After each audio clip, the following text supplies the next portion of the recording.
Hello guys, आपका आर्य coaching 2.2 में आप सभी लोगों का स्वागत है।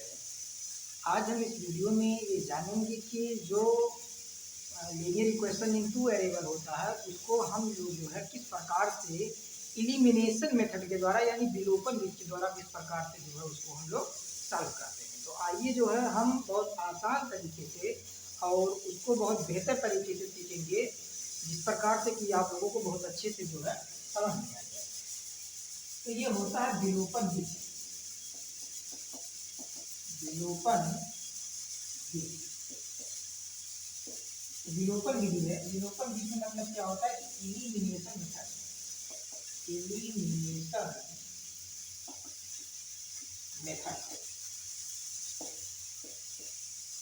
यानी एलिमिनेशन मेथड हो गया, यानी कि विलोपन विधि कहा जाता है। इसमें क्या होता है कि जैसे अगर दो समीकरण आपको दिए गए हैं, दो समीकरण दिए गए हैं जो कि हमको क्या करना है कि लीनियर इक्वेशन है टू वेरिएबल में, मतलब दो वेरिएबल में रैखिक समीकरण है, तो उसको हम लोग विलोपन विधि से किस प्रकार से सॉल्व करेंगे। जैसे मान लीजिए हमारे पास एक समीकरण है x plus y equal to लिखा है 4, और दूसरा समीकरण हमारे पास है x minus y equal to कितना है 6।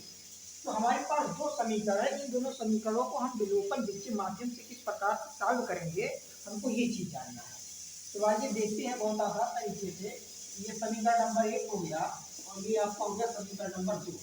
यहाँ पर लिखा जाए कि समीकरण 1, अब देखो यहाँ पर y का, क्योंकि यहाँ पर देखेंगे हम जो है कि x यहाँ भी पॉजिटिव है, x यहाँ भी पॉजिटिव है, लेकिन y यहाँ पॉजिटिव है या y यहाँ निगेटिव है।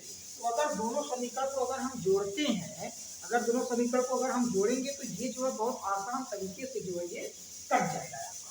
तो देख लीजिए, लिखा जाएगा समीकरण 1 और प्लस समीकरण कितना हो जाएगा 2, यानी समीकरण 1 और समीकरण 2 दोनों को हम लोग क्या कर लेते हैं, जोड़ लेते हैं। तो आइए जोड़ते हैं, देखिए आसान तरीके से। x plus y equal to कितना हो गया 4, और दूसरा है x minus y equal to कितना है 6, यानी कि ये पहला समीकरण हो गया और ये क्या हो गया आपका दूसरा समीकरण हो गया। दोनों अब देखिए यहाँ पर जोड़ने, अगर हम यहाँ पर घटाते घटाते कब, जैसे मान लो अगर किसी का साइन अपोजिट ना होता, यानी किसी का साइन विपरीत ना होता, तो हम लोग उसको क्या कर लेते, घटा लेते। तो इस प्रकार से जो है घटा लेते, लेकिन यहाँ पर क्या है कि y एक प्लस है एक माइनस में है, तो y कट जाएगा। तो y कट जाएगा, इसलिए हम लोग क्या किए, घटाए नहीं, हम लोगों ने ऐड कर लिया। तो जोड़ लिया हमने, तो x और x मिलकर कितना हो जाएगा 2x, और 6 और 4 कितना होता है 10 होता है।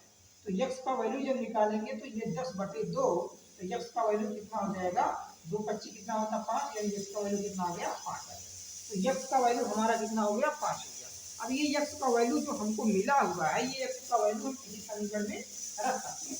तो किसी भी समीकरण से देख लीजिए आप, समीकरण 1 में देख लीजिए, समीकरण 1 से, समीकरण 1 है x प्लस वाई कितना आपका है 4 है। तो x हो गया प्लस y का वैल्यू कितना आपने x का वैल्यू आपने निकाला है, तो x की जगह पर आप 5 रख लो, y कितना हो गया 4 हो गया। y आप निकालेंगे तो 4 और माइनस से कितना हो गया 5, 5 इधर से उधर जाएगा तो प्लस है, तो साइन चेंज हो जाएगा, माइनस में आ जाएगा, यानी y का वैल्यू कितना आ गया माइनस का माइनस। तो इस प्रकार से आसान तरीके से विलोपन विधि के द्वारा हम किसी दो चर वाले जो रैखिक समीकरण होते हैं उनको बहुत आसान तरीके से जो है हम ज्ञात कर सकते हैं, जिसकी सहायता से इस प्रकार से जो है बहुत आसान तरीके से हम लोग कॉन्सेप्ट को सीख सकते हैं। आइए इसी प्रकार से दूसरे क्वेश्चन का दूसरा एग्जांपल हम लोग लेते हैं। दूसरा एग्जांपल जिस प्रकार से है,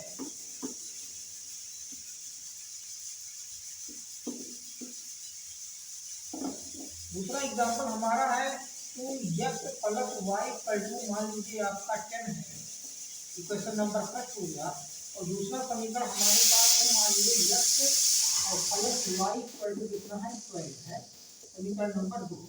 तो समीकरण 1 और समीकरण 2, अब यहाँ पर हमें ये देखना होता है कि दोनों चाहे x और y, चाहे x में और चाहे y, दोनों में से कोई बैलेंस होना चाहिए। बैलेंस होने का मतलब क्या है, बैलेंस होने का मतलब जैसे इस यहाँ x के पास 2 है तो यहाँ भी x के पास 2 होना चाहिए।